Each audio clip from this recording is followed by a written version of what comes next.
my kitchen. Today, it's all about the volume. No, not that sort of volume. It's about how much stuff we have in a certain space. And we're going to demonstrate this through the medium of candy floss. More specifically, I want to know how much candy floss out of this tiny jar it takes to fill this massive tub. Let's get straight to it. First of all, what is candy floss? Well, as I've said, candy floss is sugar. And the good thing about sugar is that it doesn't really take up much space. That much is more than you need for a day. How does a candy floss machine make candy floss? It works in a very simple way. Underneath here, we have some heating elements. They get very, very hot. And this little disc spins round and round and round. You'll notice that in the top, though, there is a space. And in that space, we can spoon some sugar. There's a little sugar in. Let's switch it on. Now, as that sugar warms up, it starts to melt. And as it melts, it passes and spins out to a little groove that sits on the outside of that spinning disc.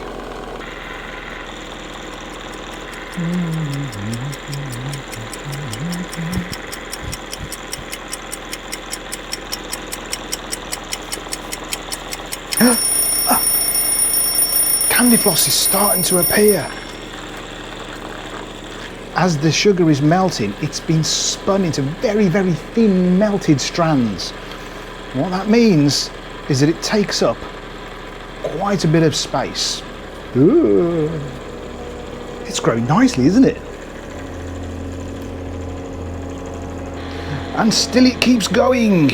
This is why candy floss takes up so much space. It's so much bigger, it has more volume, it takes up more space for the same amount of stuff as just the raw ingredients. And the reason being is because what we're actually wrapping up is not just the sugar, but also lots of air. I think that's our lot. So from one spoon, we actually managed to make that much candy floss. But did we add anything else to it?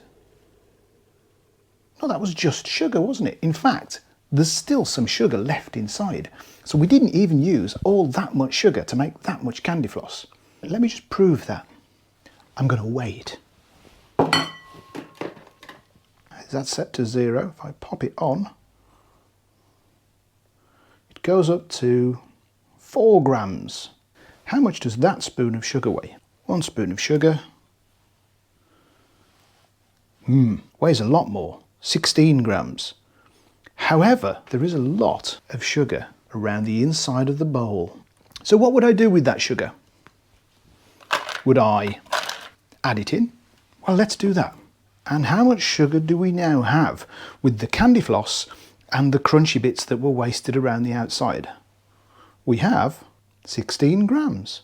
We haven't gained anything, we haven't lost anything, but what we've got is some very crunched up and melted sugar, and we've got some very fine candy floss sugar, which takes up a lot of space.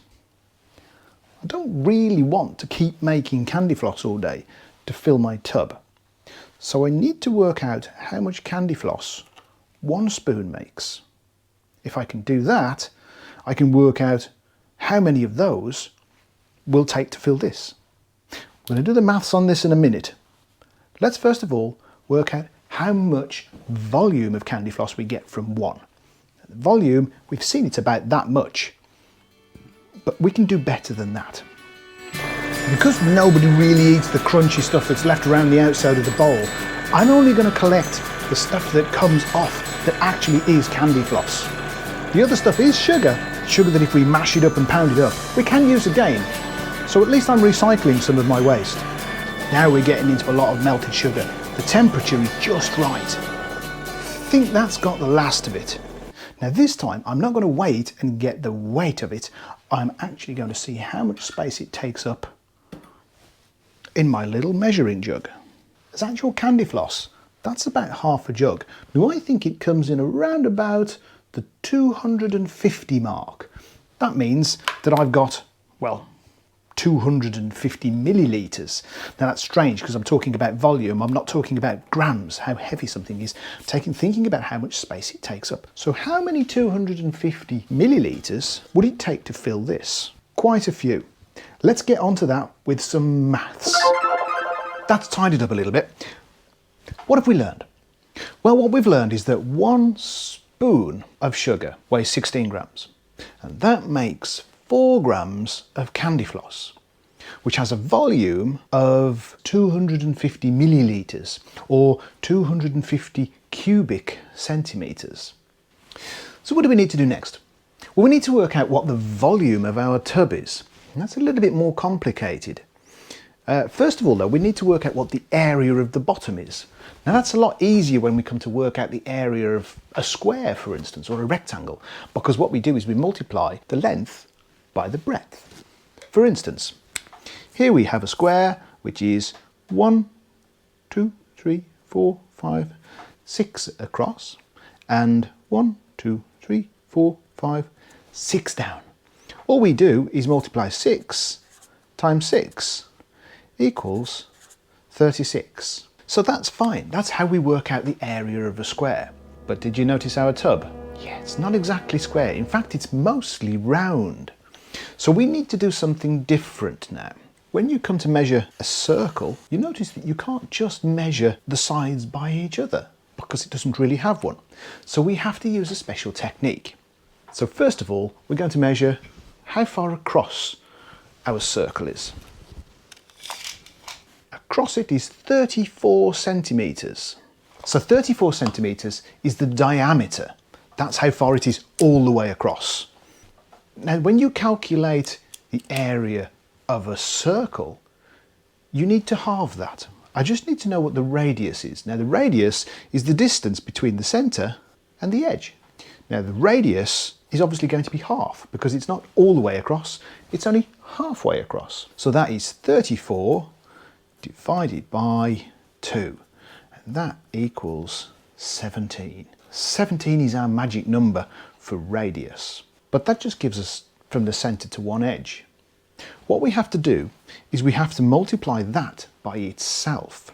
So that is 17 times 17 equals 289. Now keep that number in mind, because what we have to do now is multiply that by this magic number called pi. Not steak and kidney pie, chicken and mushroom pie. This is a special kind of pie, and it just is a number. It's a strange number. So I multiply that by pi. Oh, and it gives us a massive number, 907, and then some more bits. But it doesn't actually mean much to you and I. But when we think about what we've just measured, we've measured in centimetres across from the centre to the edge. So that's centimetres, and it's not just centimetres because that's a measure of length. This is a measure of area. So actually we call it centimetres squared, and we put a little 2 on it just to show what we've done there. But that's just the area. It doesn't give us the volume because we also have height. So what we need to do is multiply that number by the height to give us the volume in cubic centimetres. Actually, it's 40 centimetres. So let's do that. Multiply by 40 equals, ooh, it's a big number. It is 36316.8. Wow, that's big. But what does it mean? Well, that is centimetres cubed. We had centimetres squared for area, centimetres cubed for volume. That still doesn't tell us how many balls of candy floss will fit in it. What did we say that our candy floss had a volume of? It was 250 cubic centimetres. So all we need to do is divide this big number by 250. Gives us 145.2. Now that tells me exactly how many balls of candy floss will fit in my tub. 145 of them. But it still doesn't answer the question as to how much sugar it would take. Go back to the beginning. Remember that each ball actually needed 16 grams of sugar to make. That's 16 grams times 145. And we get 2,324 grams of sugar. That's the same amount of sugar that you would find in 464 jelly babies. I didn't have that many jelly babies. Here, I've got 1/10 of that. That's the amount of sugar times 10, and then we can know how much sugar goes in to fill up our tub of candy floss. So let's have a quick look back at what we've learned. We learned to weigh some sugar. We learned to then use that sugar to make candy floss. We worked out how much candy floss we had afterwards. Then we worked out how much of that candy floss we could fit into our tub. That might seem a lot of work, but these are the kind of calculations that engineers do every day when working out how much stuff they can fit in a tub, or indeed how big a tub they need to be able to get some stuff in. So that's all from me. I'm hoping that you've had a good day and you've learned something a little bit about the maths behind how we engineer the world around you. Thank you very much. My name's been John Wood.